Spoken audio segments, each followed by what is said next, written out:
Muy buenos días, mi nombre es Luis David Jiménez Jiménez y hoy vengo a hablarles sobre la teoría cinética molecular junto a mi compañero Andrés Felipe Angarita Flechas. Juntos conformamos el grupo 9. Concepto. La materia está constituida por partículas que están en continuo movimiento. Hay que recordar que en una sustancia, a medida de que aumenta su temperatura, lo hará de igual forma la velocidad de sus partículas.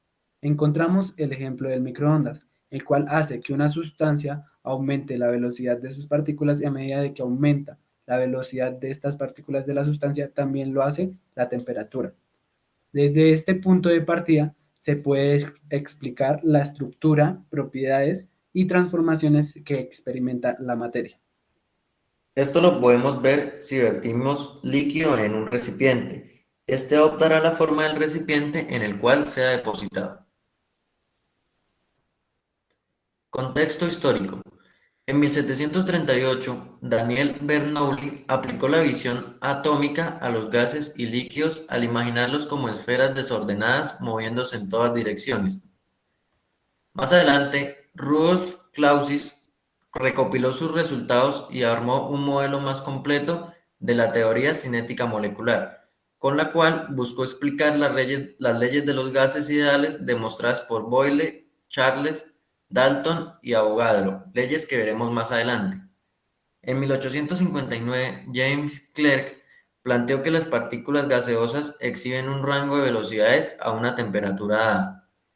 12 años más tarde, Ludwig conectó las ideas existentes con la entropía, y como el gas termodinámicamente siempre tiende a ocupar el máximo espacio posible de manera homogénea y espontánea.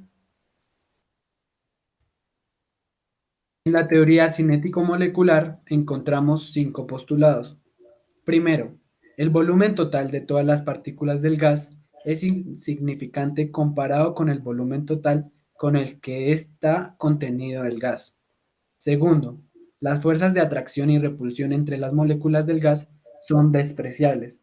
Esto se debe a que las sustancias gaseosas están formadas por moléculas de diferente tamaño y masa, y debido a la distancia que existe entre moléculas de unas a otras y que se mueven a gran velocidad, las fuerzas de atracción entre las moléculas se tienden a repeler. Tercero, las moléculas de los gases están en continuo movimiento en dirección aleatoria, chocando entre ellas y con las paredes del recipiente. La manifestación macroscópica de dichos choques es la presión del gas.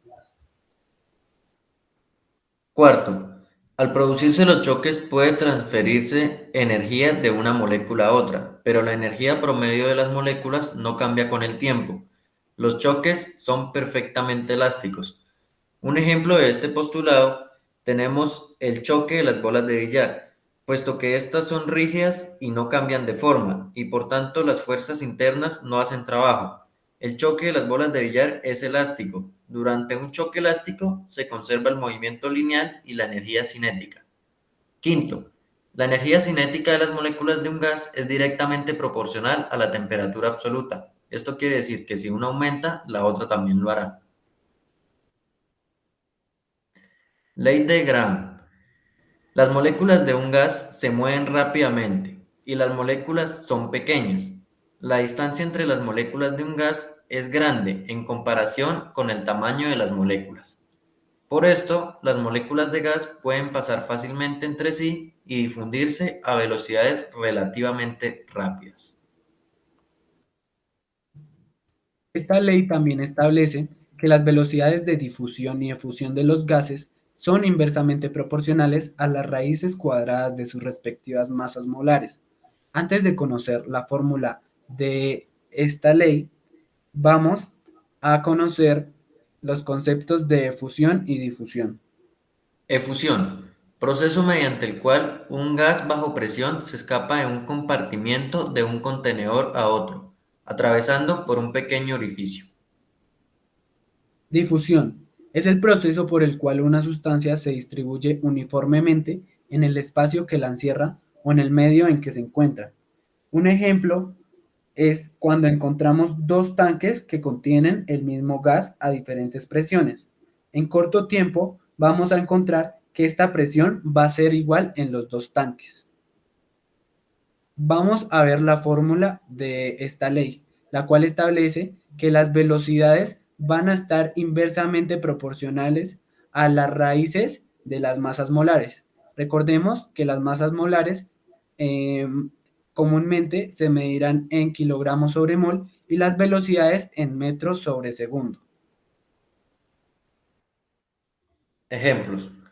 ¿Cómo la teoría cinético-molecular ha logrado dar explicaciones a las leyes de los gases ideales? Para dar explicación a esta pregunta, encontramos tres de las más importantes leyes de los gases ideales.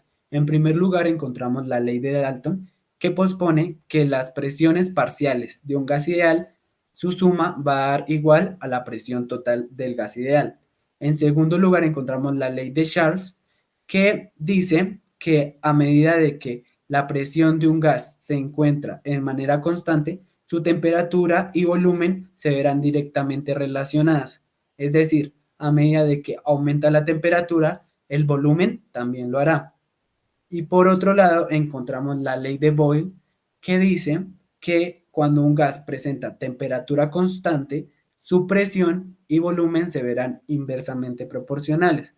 Es decir, a medida de que la presión aumenta, el volumen disminuye o a medida de que el volumen aumenta, la presión disminuye. Muchas gracias por su atención.